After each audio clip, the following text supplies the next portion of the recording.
everyone, welcome back to another video. If this is your first video, thanks so much for clicking on my video. I do videos all about sustainability, frugality in the sense of sustainability and vegan lifestyle, and today I'm going to talk through like how I grocery shop and budget. Last month I did a $100 budget for my groceries, and I'm going to talk a little bit more about exactly why I did it, because it wasn't really necessarily to save money. That was a great perk, but that's not the only reason why. So if you've seen a couple of my videos before, you know that September I do shelf timber and I set myself a $100 budget. I also do frugal February and do the same thing. So in order to reduce the amount of costs for my groceries and maximize the amount of sustainability, the reason I do the $100 budgets is to make sure that I'm using everything before it expires, essentially. When I go to the grocery store, if I see an item that is on clearance or on sale that I use very often and I want to stock up, I want to make sure that that's not in vain or that's not increasing waste, because I'm not going to be able to use it by the time it expires. So last month when I did shelf timber, I was able to stay around a $100 budget, but the last day of the month actually, there was 50-cent clams of blackberries. My husband actually loves blackberries, but also I make smoothies all the time. So that's something that I know we can use a couple clams, or he can eat a few clams, and then we can throw the rest in the freezer. That's not something I was willing to give up on, so maybe I went a little bit over because I did buy about 12 clams of them. But those are great deals, and that's not something that I'm willing to not take advantage of just to stay under a certain limit, because it has to make sense when it comes to budgeting, especially if you are trying to stick to a very strict limit and you have financial goals and all that kind of stuff. However, I'm just putting some reasoning behind what I did. So in order to fully explain the entire process of me stocking up, we have to go down to my pantry.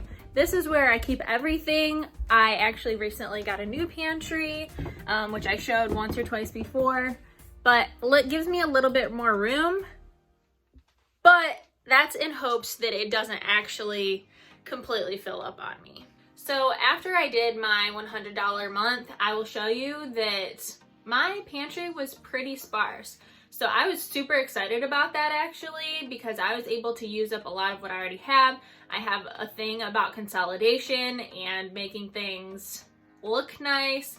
Now it's a little bit more full. So I have a little bit more snacky stuff up here.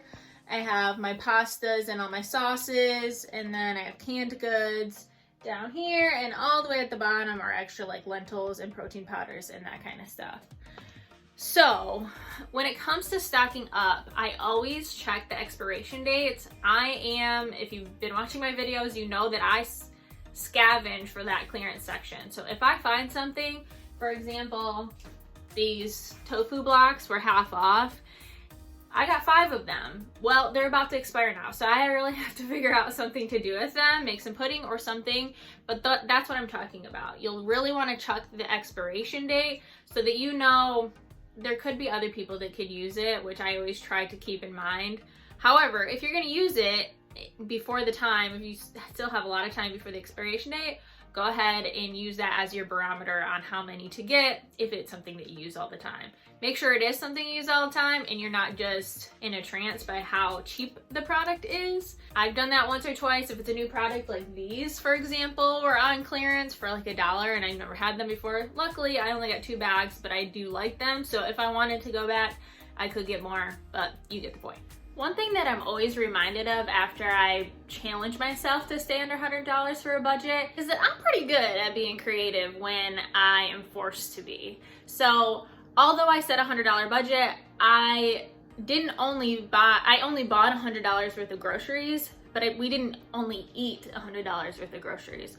So the reason that I set the $100 budget was to make sure that we could use up some of the older like mock meats and that kind of stuff that's in the freezer, fridge items, and then also the pantry that I just showed you. So I put together this meal plan. I write down everything that's frozen in the pantry, in the fridge, everything. So this is something that I will definitely go back to when I'm trying to make sure, when I look into the fridge and I think there is just nothing to eat, let's just get takeout, I pause a little bit and I make sure I go back to this just to see exactly what we do have and how creative I can get. There's a lot of meals that my husband calls them slop trays that you could just throw everything into and it would make a meal. So for example, the other day I just made chili. That we had a lot of canned goods and everything, we could just throw it in. I always have chili powder, so if there's like 1 or 2 ingredients missing, not a big deal. Same thing with like Buddha bowls and nachos and that kind of stuff, where you just throw kind of what you have on top and it makes a perfectly good meal. But if you were to open up your fridge and not see much, you might not think of that. So it's really important, and it's been super helpful to write down everything that I have on a regular basis. I usually do it monthly, or I try to. I'm not as good at it as I wish I was, but that's a huge tip, is just to write down everything that you have, and then you can always refer back to it. And what this helped with is I have, since I did my budget challenge, I have tried not to go to the grocery store as often. So maybe if you want to try to implement this, like wait 1 more day to go to the grocery store. Obviously everybody goes on a specific day sometimes because it's convenient or what have you, but if you have the luxury of choosing what day you want to go to the grocery store and have a little bit of extra time, then try to look at what you already have. Try to be super creative. You can go to recipes.com, plug in a couple ingredients that you have, and see what you can make out of it, and that will help a lot by using up what you already have and not wasting future meals. Also saving you a little bit of money if that's going to force you to eat out too. And the last thing I really wanted to talk about is that it gives me a really good reset when I'm able to clear a bunch of things out, consolidate items, find things I didn't know I had because they were in the back of the cupboard or what have you, and just make sure that everything that I do have is something that I can use. I don't have to throw anything out. I know exactly what I do have, and it's all clean and nice and organized. So it gives me a really good reset. But one thing to keep in mind is if you are going to stock up on things, be responsible about it. Like I said, you want to check expiration dates, but if you're stocking up on things like blackberries or perishable produce items, you want to make sure you set aside some time to make sure you cut up all those peppers that you just bought and throw them in the freezer instead of letting them get moldy and end up having to throw them out anyways, because obviously that's just wasting money and contributing to the waste of the planet and all that awful stuff. So I say all of this to say that $100 budget once or twice a year is a really great way to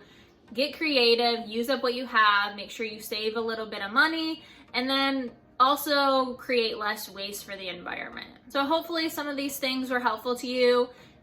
Encourage you to wait 1 more meal or 1 more day before you go to the grocery store and buy something else that's a little bit more convenient. I encourage you to get a little bit more creative and use what you have for a little bit longer. If this was helpful to you, please give me a thumbs up and subscribe if you haven't already. Thanks so much for watching. I really appreciate your support, and I'll see you in the next time. Bye guys.